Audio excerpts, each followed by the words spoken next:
Toxic পিপলদেরকে কীভাবে handle করব, এই সম্পর্কে কোরআন কি বলে? কোরআন এই সম্পর্কে এমন অসাধারণ কিছু বলে যেটা সেলফ হেল্প বইতে আমি পাই নাই। সেলফ হেল্প বইগুলা, অনেকগুলো বই বের হয়েছে how to deal with toxic people, but সেগুলোর আমি যদি সামারি করি, মেইন যে পয়েন্টটা তারা বলে সেটা হচ্ছে, কেউ যদি তোমার লাইফে টক্সিক হয় তাকে তুমি কমপ্লিটলি বাদ দিয়ে দাও তোমার জীবন থেকে, তাহলে তুমি ভালো থাকবে। তুমি নিজেকে ভালোবাসো এবং তোমার লাইফে যদি কোনো টক্সিক মানুষ থাকে তুমি তাকে বাদ দিয়ে দাও, রাইট? এটা হচ্ছে গিয়ে মূল কথা। তার সাথে তারা আরও অনেক পয়েন্ট বলে, বাট এই দুইটা হচ্ছে তাদের ফাউন্ডেশন, যে টক্সিক পিপল অ্যাভয়েড করার উপায় কি। টক্সিক পিপল বলতে ডেফিনেটলি এমন মানুষ যে রেগুলারলি আপনাকে যে আপনাকে হয়তো বুলি করে, যে আপনাকে হয়তো কখনো কষ্ট দিছে, যার সাথে আপনার ইন্টারাকশান আপনার ভালো লাগে না সবসময়, বা যে আপনাকে বিরক্ত করে, আনকমফোর্টেবল, ইরিটেটিং, এদের কথা বলা হচ্ছে।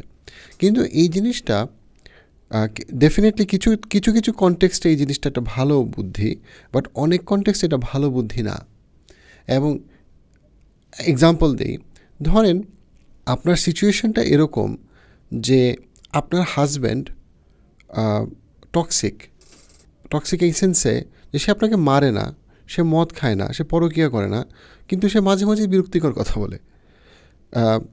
সে টক্সিক, আবার আপনি তাকে ভালোবাসেন, সো আপনি তাকে ছাড়বেন না, আবার আপনার তার টক্সিসিটিও ভাল লাগে না। আচ্ছা, এটা একটা এক্সাম্পল। আবার আরেকটা এক্সাম্পল হচ্ছে, অনেক ক্ষেত্রে আপনার নিজের ছেলে বা নিজের মেয়ে টক্সিক। সে হয়তো দেখা যাচ্ছে সে কোনো একটা অ্যাডিকশানে চলে গেছে, তাকে আপনি রিহ্যাব সেন্টারে নিয়ে গেছেন, বাট সে আবার অ্যাডিকশানে চলে যাচ্ছে এবং আপনি বুঝতেছেন সে টক্সিক, কিন্তু সে আপনার ছেলে মেয়ে, তো আপনি তাকে ছাড়তে পারবেন না, আপনি তাদেরকে ভালোবাসেন। আবার ধরেন আপনি একটা চাকরি করতেছেন এবং আপনার যা বেতন সেই পুরোটাই আপনার বাসা ভাড়া, আপনার সংসার চালানোর জন্য খুবই জরুরি, কিন্তু আপনার লাইন ম্যানেজার বা আপনার বস টক্সিক। আপনি এখন যে চাকরি ছাড়বেন, আপনি যে একটা চাকরি পাবেন, এটার কোনো নিশ্চয়তা নাই। সো ওই সময় যদি আপনি একটা সেলফ হেল্প বই পড়েন, যে বইতে লেখা আছে যে টক্সিক মানুষদেরকে জীবন থেকে বাদ দিয়ে দাও, নিজেকে ভালোবাসো, তখন এটা আপনি ঠিক জানেন না আপনি কীভাবে অ্যাপ্লাই করতে হবে। আমাদের লাইফ কখনো কখনো এত সিম্পলিফাইড ফর্মুলাতে চলে না, এটা কখনো কখনো আরও অনেক বেশি কমপ্লিকেটেড। এইখানে কোরআন একটা দিক নির্দেশনা দেয়, যে দিক নির্দেশনাটা অসাধারণ। আল্লাহ একটা পার্টিকুলার একটা আয়াত নাজিল করছেন। আল্লাহ কোরআনে বলছে সূরা নাবাতে, যেটা 30 পারার প্রথম সূরা, আপনার 35 নম্বর আয়াতে উনি জান্নাতের বর্ণনা দিচ্ছে, যে যারা মুমিন তারা জান্নাতে প্রবেশ করবে এবং জান্নাতে তারা নানা রকম সুযোগ সুবিধা, খাবার থেকে শুরু করে জীবনের সমস্ত কোয়ালিটি অফ লাইফের সর্বোচ্চ পূর্ণতা সেখানে পাবে, প্রশান্তিতে থাকবে। এবং তারপরে উনি বলতেছেন 35 নম্বর আয়াতে, খুবই ইন্টারেস্টিং, উনি বলতেছেন লা ইয়াসমাউনা ফিহা লাগওয়া ওয়ালা কিযাবা, এবং তারা এমন একটা জায়গায় থাকবে, মিনিং যারা জান্নাতি, সেইখানে কেউ তাদেরকে ছোট করবে না, কটাক্ষ করবে না, বুলি করবে না, এবং তাদেরকে কেউ মিথ্যা কথা বলবে না, তাদেরকে কেউ কষ্টদায়ক এবং মিথ্যা কথা বলবে না। আমি যখন ধৈর্য ধরব, তখন আমি আল্লাহর কাছে আরও বেশি সম্মানিত হব এবং পুরস্কৃত হব। আমি মনে রাখব যে অনেক সময় কিন্তু যে আমি টক্সিক মানুষরা যত না টক্সিক, আমি আমার কল্পনায় সেটাকে আরও আমি বেশি বাড়ায় ফেলি। অ্যাজ অ্যান এক্সাম্পল, যেমন আমার মা হয়তো আগে কিছু কথা বলতো যেটা আমাকে কষ্ট দেয়, এখন হয়তো উনি বলে না, কিন্তু এখন উনি না বললেও আমি ওনাকে দেখলেই ট্রিগার্ড হচ্ছি। হয়তোবা আমার অফিসের বস অনেক আগে আমাকে কিছু একটা বলছে যেটা কষ্টকর, এখন উনি বলে না, কিন্তু এখন ওনাকে দেখলেই আমি মনে করি যে উনি আমাকে টক্সিক একটা কিছু বলতেছে। আমার শাশুড়ি হয়তো আগে 5 বছর আগে একটা কিছু বলছিল কষ্টকর, কিন্তু এখন উনি আসলে কিছু বলতেছে না, কিন্তু উনি কিছু না বললে আমার কাছে মনে হচ্ছে উনি বুঝি আমাকে নিয়েই খারাপ কিছু ভাবতেছে। এবং এই জায়গাটাতেও কিন্তু আমাদের নিজেদেরকে পরিশুদ্ধির বা চিন্তার পরিশুদ্ধির জায়গাটা আমাদেরকে ভাবতে হবে। আপনাকে যদি আমি একটা জান্নাতের ছবি আঁকতে দেই অথবা জান্নাতের গল্প বলতে বলি, নর্মালি আপনি চিন্তা করবেন যে জান্নাতে এই টিভি থাকবে, এসি থাকবে, স্পাউস থাকবে, সবাইকে নিয়ে আমরা থাকবো, মজার খাবার দাবার থাকবে। আপনি যখন আনন্দ চিন্তা করেন, আপনি কিন্তু সবসময় পজিটিভ জিনিসগুলোর ইনক্লুশনকে আপনি বলেন। আবার আপনি যদি ছবি আঁকেন, আপনি হয়তো একটা নদী আঁকবেন বা একটা সুন্দর গাছ আঁকবেন, মিনিং আপনি সমস্ত পজিটিভ জিনিসগুলোর কথা আপনি অ্যাড করবেন, এটাই কিন্তু আমাদের কাছে সৌন্দর্য, আমরা যখন স্বাভাবিকভাবে চিন্তা করি। কিন্তু আল্লাহ এই জিনিসগুলো অ্যাড করার পাশাপাশি উনি যেটা বলছেন সেটা হচ্ছে গিয়ে যে জান্নাত এমন একটা জায়গা যেখানে কেউ তোমাকে কোনো কষ্টদায়ক কথা বলবে না, আনকমফোর্টেবল কথা বলবে না এবং মিথ্যা কথা বলবে না। ইন্টারেস্টিং, অনেক মুফাসসির কোরআনের ব্যাখ্যাকারী যেটা বলছেন সেটা হচ্ছে এই পার্টিকুলার আয়াতটা, অনেকে বলছেন, সবাই না, যে এই পার্টিকুলার আয়াতটা নাজিল হয়েছিল খাদিজা রাদিয়াল্লাহু আনহুর জন্য, যিনি রাসূলুল্লাহ সাল্লাল্লাহু আলাইহি ওয়াসাল্লামের প্রথম স্ত্রী। খাদিজা রাদিয়াল্লাহু আনহুর কনটেক্সটটা এরকম ছিল ওনার সময় যে ওনার আশেপাশে সবাই প্রচুর পরিমাণে ওনাকে মিথ্যা কথা বলতো, বুলি করতো, এবং টক্সিক পিপলের সবার মাঝখানে উনি থাকতো। এবং ওই সময় গোত্র প্রথায় উনি চাইলেই গোত্র পরিবর্তন করতে পারতো না, মিনিং উনি চাইলেই অচেনা জায়গায় মরুভূমিতে চলে যেতে পারতো না। এবং উনি যেহেতু মানে প্রথম মুসলমান রাসূল সাল্লাল্লাহু আলাইহি ওয়াসাল্লামের পরে, তো এবং উনি যেহেতু প্রথম নামাজ পড়ছেন রাসূলুল্লাহ সাল্লাল্লাহু আলাইহি ওয়াসাল্লামের সাথে, তো সবাই ওনাকে বলতো তোমার স্বামী তো পাগল হয়ে গেছে, তোমার স্বামী আমাদের জন্য অভিশাপ, তোমার স্বামী আমাদের ক্ষতি করতে চায়, তোমার স্বামীকে আমরা মেরে ফেলবো। অন টপ অফ দ্যাট, যখন ওনার নিজের সন্তান মারা যায় তখনও ওনার আশেপাশের মানুষ ওনাদেরকে নিয়ে হাসাহাসি করতো যে তোমাদের তো কোনো সন্তান নাই বা সন্তান মারা যাচ্ছে, তোমাদের কোনো বংশ পরিচয় থাকবে না। সো একজন ভদ্রমহিলার জন্য এটা কতটা কঠিন যে দিনের পর দিন এটা সহ্য করা, এবং ওনার নিজের মানে আল্লাহর প্রতি বিশ্বাস এবং ওনার স্বামীর প্রতি ওনার ভালোবাসা এবং বিশ্বাস, সেটাকে ধরে রেখে এই কথাগুলোকে সহ্য করা। এবং উনি অনেক বছর ধরে এটা করছেন, যদিও উনি জানতেন যে উনি নিজে একজন ভালো মানুষ এবং ওনার স্বামী কখনো কারো বিশ্বাস ভাঙে নাই। কিন্তু প্রতিটা দিন ওনাকে বুলি করা হচ্ছে, ওনাকে ছোট করা হচ্ছে, এবং ওনার ধৈর্য ধরা ছাড়া কোনো উপায় নাই। এবং অনেক কোরআন ব্যাখ্যাকারী বলেন যে এই কনটেক্সটে ওনার জন্য এবং বাকি উম্মতের জন্য এই আয়াতটা নাজিল করা হয়েছে যে এমন একটা জান্নাতে তাকে পুরস্কার হিসেবে দেওয়া হবে যেখানে কেউ তাকে বুলি করবে না, ছোট করবে না, কষ্টদায়ক কথা বলবে না এবং মিথ্যা কথা বলবে না। আমাদের জীবনে ডেফিনেটলি পৃথিবীতে অনেক সময় অনেক মানুষ আমাদেরকে বুলি করছে, যেটা আমরা কিছু করতে পারবো না এখন। আপনার হয়তো 20 বছর আগে আপনাকে কেউ সেক্সুয়ালি অ্যাবিউজ করছে, আজকে থেকে 25 বছর আগে কোনো গৃহশিক্ষক বা শিক্ষিকা হয়তো আপনাকে মানে ব্যাড টাচ করছে, অথবা কেউ হয়তো আপনাকে স্কুলে কেউ হয়তো আপনাকে বুলি করছিল। আপনার এটা এখনও ভাবলে কষ্ট হয়, কিন্তু আপনি এখন কি করতে পারবেন? আপনার ইভেন জীবনে অনেক সময় আমাদের এমন সিচুয়েশন হয় যেখানে আমার আব্বা আম্মার প্রতি আমার হয়তো একটা রাগ আছে, যে আমার আব্বা আম্মা ছোটোবেলায় আমাকে কষ্ট দিছিল, কিন্তু এখন তার আমাকে কষ্ট দিচ্ছে না, কিন্তু আমার রাগটা রয়ে গেছে। আপনি কি আপনার আব্বা আম্মাকে ছেড়ে দিতে পারবেন? কখনোই না। আপনি নিজেই তাদেরকে ছেড়ে দিলে খারাপ লাগবে, আবার তাদের সাথে থাকলে আপনার মনে পড়বে যে ছোটোবেলায় তারা আপনাকে হয়তো অকারণে মারছিল। এই যে এই সিচুয়েশনগুলোতে সেলফ হেল্প বইয়ের থেকে অনেক বেশি হেল্প করে কোরআন। কারণ কোরআন আপনাকে প্রতি মুহূর্তে আপনাকে গ্যারান্টি দিচ্ছে যে এই পৃথিবীতে তুমি 100% টক্সিক মানুষ তুমি অ্যাভয়েড করতে পারবা না, কারণ পৃথিবীতে টক্সিক মানুষ অথবা টক্সিক কথার সংখ্যা এত বেশি। কিন্তু তুমি এইটা করতে পারবা যে তুমি তোমার জান্নাতের অপেক্ষা করতে পারবা, তুমি আল্লাহর উপরে ভরসা রাখতে পারবা। তুমি যদি ধৈর্য ধরো, আল্লাহর কাছে তোমার সম্মান বাড়বে, তোমার জান্নাতে যাওয়ার সম্ভাবনা বাড়বে।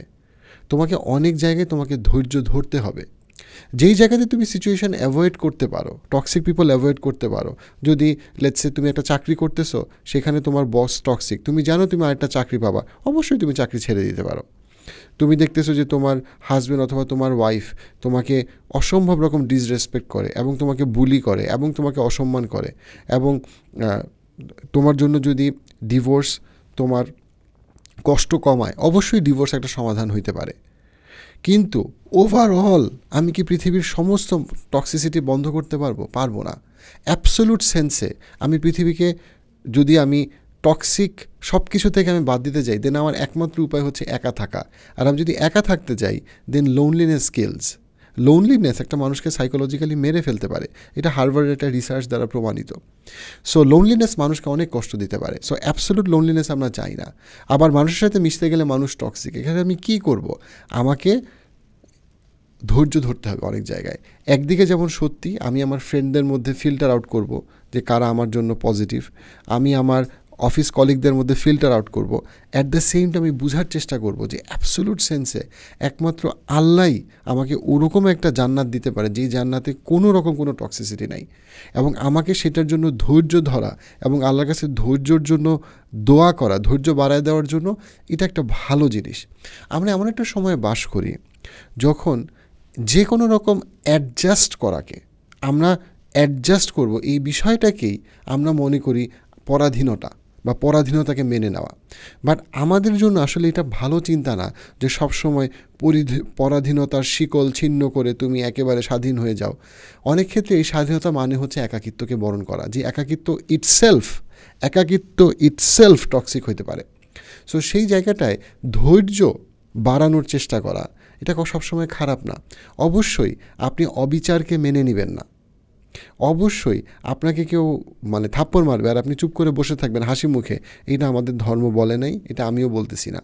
বরং আমরা এটা বলতেছি যে আপনি আপনার সামর্থ্য অনুযায়ী, সিচুয়েশন অনুযায়ী আপনি টক্সিক মানুষদের থেকে দূরত্ব তৈরি করবেন। আপনি বোঝার চেষ্টা করবেন যে তারা আপনার সম্পর্কে কি মনে করে, তার থেকে অনেক বেশি ইম্পর্টেন্ট হচ্ছে আল্লাহ আপনার সম্পর্কে কি মনে করে এবং আমি আমার সম্পর্কে কি মনে করি। যেমন আমি একটা খুবই ইন্টারেস্টিং একটা জিনিস যেটা দেখছি, সেটা হচ্ছে গিয়ে যে ডেফিনেটলি আজকে থেকে 3 বা 4 বা 5 বছর আগে কেউই আমাকে চিনত না, অ্যাজ অ্যান এক্সাম্পল।